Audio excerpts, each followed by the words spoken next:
So Venezuela just had their legislative elections, right, on December 6th. And this is very interesting. So just to give you the results very, very quickly, very briefly, the PSUV, which is Maduro's party, the ruling party, the United Socialist Party of Venezuela, they won 68% of the vote. Okay, and they captured 67 seats in the National Assembly. Now, the turnout was 31%. Okay, so we'll get to that in a second, but it needs to be noted that the opposition that is backed by the US and, about 50, 60 other countries who've recognized this puppet Guaido as the interim president. They didn't waste any time calling this election illegitimate, right? So the EU, for example, immediately said that they reject the results of this election. Mike Pompeo, the purple McDonald's monster, he chimed in, of course, saying, Venezuela's electoral fraud has already been committed. The results announced by the illegitimate Maduro regime will not reflect the will of the Venezuelan people. What's happening today is a fraud and a sham, not an election. Which is hilarious coming from the United States. I mean,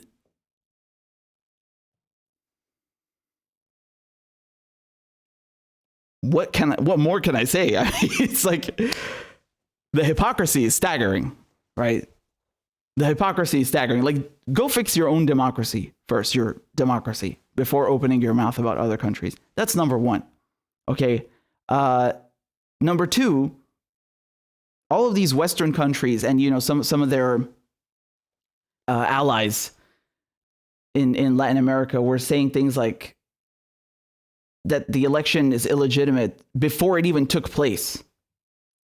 And as per usual, you had the opposition boycott the election, right? So this is a tactic that we're seeing where you have the West, specifically the United States, they'll tell the opposition to boycott the democratic process, the electoral process, in order to discredit the institutions of a country that they've targeted for regime change, right?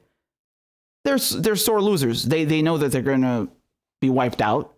And, to save face, that's what they do, right?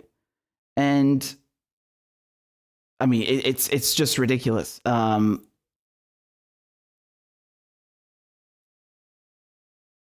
What they came up with, the opposition, what they came up with was some kind of app. They held a popular referendum, as they called it, in an app. So they told people, don't go and vote in the election, boycott the election, and come use this app and have a little referendum. And Mike Pompeo, of course, supports it, and he was tweeting about it again a few hours ago. And I mean, it's just so ridiculous and farcical, truly farcical. I mean, it's like something resembling the Iowa caucus. You remember the Shadow app, like this just banana republic nonsense? That's what it is, I mean, they talk about illegitimacy and they talk about fraud. I mean, like, look at what you're doing. Look at what you're doing. So what's hilarious is that they come here, Mike Pompeo, the opposition, all of these imperialists, and they say like, oh, look, the voter turnout was only 31%. What they're trying to say with that is, to them, that means the results are illegitimate and they don't reflect the true will of the Venezuelan people. Listen, man, 31% during a pandemic, 31% under sanctions with fuel shortages. That's actually impressive. Venezuela, okay, in 2005 had a turnout of around 25%. I didn't hear the United States complaining then. Other countries in Europe have had lower turnout than that. And once again, let me remind you, these are not presidential elections. These are legislative elections, okay? So it's always going to be lower than what people, because people, they hear 31% and they're automatically comparing that to presidential elections. Once again, the country's, under extreme duress because of the sanctions that the U.S. have imposed on them. You have this pandemic, and nonetheless, all of these people came out to vote. So that means absolutely nothing. And if you come and boycott the election, I mean, that's on you. That's on you, man. Now, it's important to know what's going on here because Guaido, the so-called interim president, this imperialist puppet, his entire thing, the entire premise of his supposed legitimacy emanates from the fact that he was the leader of the National Assembly. Okay, so there's a clause in the Constitution that says that, if the president is unfit or ill or whatever to perform his duties, then the president of the National Assembly takes over. Well, none of that is true, first of all, right? But nonetheless, they use this clause to justify that.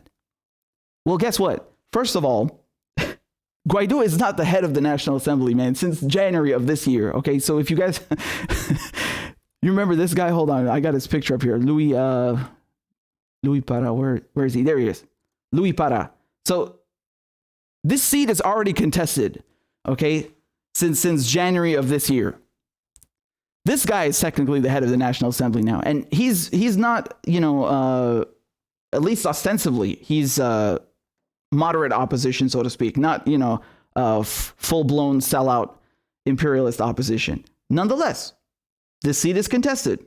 Okay, that's number one. Number two, the opposition did not participate. They got wiped out.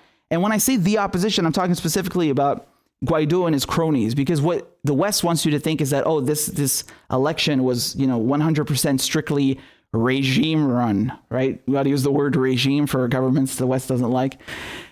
That's not true. Okay, you had a plethora of opposition parties and opposition candidates participating. So let's get that straight. But regardless what you think or what you support, Guaido is not the head of the National Assembly. So any sort of legitimacy, even if you want to play devil's advocate, you can't. You just can't. The guy is not the head of the National Assembly anymore. So under, on what basis, under what premise are you calling this guy the interim president of Venezuela? Most Venezuelans do not even know who the hell this guy is. He's being imposed on Venezuelans by these hacks. And you remember I covered this Senate hearing a few months ago. If I'm not mistaken, it was Elliot Abrams who was talking to them because he's the special envoy to Venezuela and Iran. And they were talking about how their entire coup basically is a giant failure. And it's so hilarious, how shameless they are. They're talking in a public hearing in the Senate, complaining that their coup has not worked. Like, they don't even care to hide it. And that was just 1 week after they were talking about stealing the oil in Syria. Again, shamelessly, just openly admitting to it in the Senate, like as if it's nothing, as if it's no big deal. And they were saying themselves, they were admitting themselves, Guaido is not the head of the military. He doesn't control the police. He doesn't control the army. He doesn't control the government. This guy is not the president. Even they're admitting that. Not to mention, in the last couple of months, in this last year, the opposition itself has become fractured. Okay, so they don't even know what the hell they're doing. I mean, it's truly a farce. It's truly a farce. And I want to point out another irony here is that you had the opposition saying things like, "Oh, you shouldn't go out to vote because they're claiming the elections are illegitimate, and also that because of the pandemic, it's not safe." And then a few days later, they're holding rallies. Hold on. If it's not safe to go out, why are you holding rallies then? Like, you make up your mind. Does it remind you of someone? Joe Biden, right? they're crazy. I mean, they can't even get their story straight. And another bunch of hogwash. Let me show you this. There was some story. This is from the Grayzone, right? So they debunked this. You had people in the Congress in the US and in the media claiming that Maduro threatened to starve people if they didn't come out to vote. Complete garbage. And just hold on, wrong window. There we go. So I'll link you this article below. Go read it. And like, they completely mistranslated something from Spanish, and it's so embarrassing. I mean, it just goes to show you how these people are not just corrupt and evil, but also extremely ignorant. And they weren't actually talking about food. What comer not only means to eat, but is also slang for having sex. So they completely took this out of context and were like, oh my God, look, Maduro, he's such a dictator. He's starving the people if they don't come out to vote. Like, look at the hypocrisy here. Not only is this so ignorant and dumb and taken out of context, but who is starving Venezuelans with sanctions? Who is literally killing Venezuelans with sanctions? The United States. The United States has killed over 40,000 Venezuelans since 2017. Just with sanctions. And that figure is obviously much higher now. Okay, so if you go read this report, this is by some professors from Columbia and Harvard, okay? Center for Economic and Policy Research. You go read this report. This is from April 2019, okay? They go into detail about this, and it is, without a shadow of a doubt, U.S. sanctions that have done this, okay? Look what they say here. We find that the sanctions have inflicted and increasingly inflict very serious harm to human life and health, including an estimated more than 40,000 deaths from 2017 to 2018, and that these sanctions would fit the definition of collective punishment of the civilian population as described in both the Geneva and Hague International Conventions to which the U.S. is a signatory.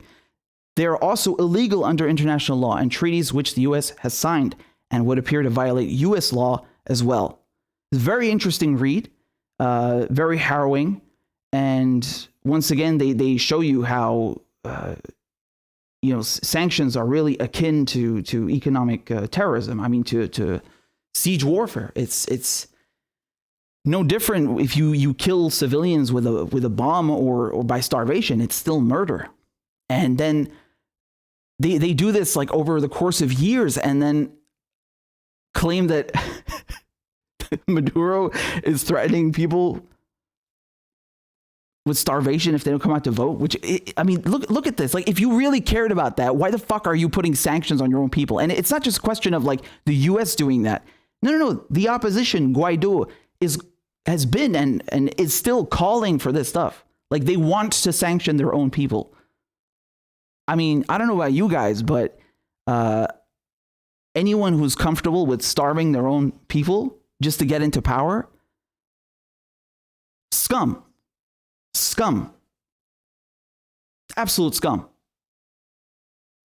So, we know this tactic. Okay, we know this tactic. They do this with every country that they target for regime change. They do it with Syria. They do it with Belarus. They do it with Iraq. They do it with Bolivia, right, with Morales. They also claimed fraud, and then of course it's all nonsense. Yeah, we don't recognize the results of the election. We're going to come and target you for regime change with sanctions. We're going to come and put our fleet on your border. We're going to come and harass you, blah, blah, blah, blah, blah. They just try to create this nonsense narrative to justify their intervention, right? Oh, look, it's the white man. The white man knows best. The white man thinks you deserve democracy, and whether you like it or not. And we're going to give you democracy by murdering you and starving you. Woke imperialism, right? We want to liberate you by killing you. Just, So this is why they do that, right? This is disgusting imperialism. And I mean, they have no shame. They got no goddamn shame. Now, I actually I had the pleasure of interviewing Anya Parampil from the Grayzone, right? Because she was in Caracas during the legislative elections with Max as well, from Max Blumenthal, and they were covering it. And also, I got to interview the Minister of Foreign Affairs, Jorge Ariasa, the Venezuelan Minister of Foreign Affairs. So that was a huge honor, a huge privilege to speak with him. So I did this for television. Definitely go watch the episode. And I talked as well about Bolivia. And I mean, just awesome. Seriously, I love talking to both of them. And man, that was so funny because I asked him about the Colombian president, Ivan Duque, because what this guy did, you had several hundred international observers that came to Venezuela, okay? Election observers. And when they were about to leave the country, the Colombian president suddenly decided that they're not allowed to fly over Colombian airspace back to Mexico, even though they had permission to. The flight was cleared, everything in advance. Like, this is no issue. So on the one hand, they claim that, oh, look, these elections, they're fraudulent and they're illegitimate and there's no transparency. And yet when international election observers come to verify the authenticity of them, they start putting up obstacles and screwing and messing with them. I mean, unbelievable hypocrisy.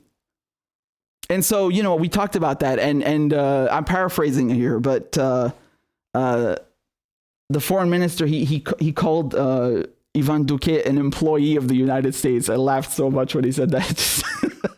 It's so accurate. It's so accurate, man. Seriously. Anyway,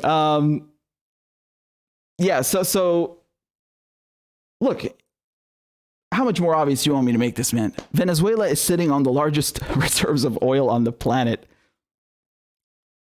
The largest reserves of oil. Bolivia has the largest reserves of lithium. There's no accident they're going after these countries. Grow the fuck up. They don't care about delivering democracy to other countries. They don't even have democracy in their own countries. They're pirates. The United Kingdom stealing $1 billion worth of gold, of Venezuelan gold that belongs to the Venezuelan people in the Bank of England. Piracy. Venezuela, Maduro even proposed, don't give us the gold, give it to the UN and let the UN use the gold to buy medical supplies for the pandemic, for COVID. Nope. And then you have an English court, remember, we covered this, deciding who the president of Venezuela is. Who the fuck are you on the other side of the planet? Like, could you imagine a court in Venezuela deciding who the prime minister of the UK is? The British would lose it. They would lose it. And then when Iran is sending fuel tankers because the United States has crippled, you remember at one time Venezuela, they used to export tons of oil. I mean, the US was one of their biggest clients, right? Now, because of the sanctions, because they've decimated their infrastructure, they can't refine any of it. So Iran has been sending them fuel tankers. Again, we've covered this. Just recently, about 2 weeks ago, Iran sent the biggest shipment yet, about 10 ships. Okay? And you saw how the Americans are losing it. You know, Mike Pompeo threatening to essentially just rob them. I mean, again, piracy, like literally, like in the ocean, they just want to like confiscate merchandise from ships. I mean, state-sanctioned piracy. They have no shame. It's crazy. So don't come here and tell me this is about democracy and about liberating people. No. This is about theft of resources. This is about regime change. This is about imperialism. This is about swines, pig imperialists trying to steal the land, the resources, and the wealth of Venezuelans, of Bolivians, and not to mention people all over the world, right? As we know very well in the Middle East. So, and by the way, given what just happened, I mean, we covered the entire US election, right? We covered the primaries. Dude, we already know for a fact in 2016 that Hillary and the DNC shanked Bernie to screw you out of healthcare. We know that for a fact, that they rigged that primary. And then it was decided in court that the DNC has the right to rig their own primaries. Like, they don't even care. Like, they'll get it legalized. You know, this is the point that I was making. It's like, if something is illegal, they'll make it legal. It doesn't matter. That's how corrupt they are. And then this year with the Iowa caucus, we just had a new report come out, an audit, that the DNC, they're the main reason that it was completely screwed up, and they blocked this investigation from sitting down and interviewing any of their staff. I mean, just pure corruption, right? Again, we covered all of this. And of course, Booty Juggalo's ties to that. So, you know, for the US to come here and then talk about free and fair elections, I mean, just go away. Just get the hell out of here, man. And not to mention the voter suppression. The voter suppression, man. You know, if you're black or you're brown, you can't even vote properly. You got to wait an entire day outside just to maybe get in, right? This is if they haven't purged you from the voter rolls and screwed you over in another way. I mean, just like unbelievable hypocrisy, seriously. And, you know, even Jimmy Carter, right? Former president of the US, he has praised the integrity of Venezuelan elections. They got a fingerprint scanner, it prints a receipt, and then it's notarized and put in a box. It's a whole sophisticated process. I mean, like leagues ahead of whatever they got in the US, right? So this is nonsense. And it's really like fundamentally racist as well at the core of it. It's like, oh, look, these non-white people don't know how to do democracy properly. What the fuck? No one asked you. Go mind your goddamn business. And just today, there was a statement released by Mike Pompeo's office. So he talked to, again, the Colombian president, Ivan Duque, and the subject of their conversation was how they're both looking forward to a peaceful transition to democracy in Venezuela. You go to hell. You're the Colombian president. You're the US Secretary of State. Neither one of you is Venezuelan. Mind your fucking business. And peaceful transition? Really? What, by placing warships and troops on the border? Oh yeah, that's real peaceful. That's real peaceful, man. They're there to have a little disco party, right? A little parade, right? Peaceful transition. Yeah, by murdering the civilian population with sanctions. They're just thugs, man. These people are murderers. They're scum. So, you know, all power to the Bolivian and Venezuelan people. All power to them. This is the resistance, man. This is a resistance against imperialism.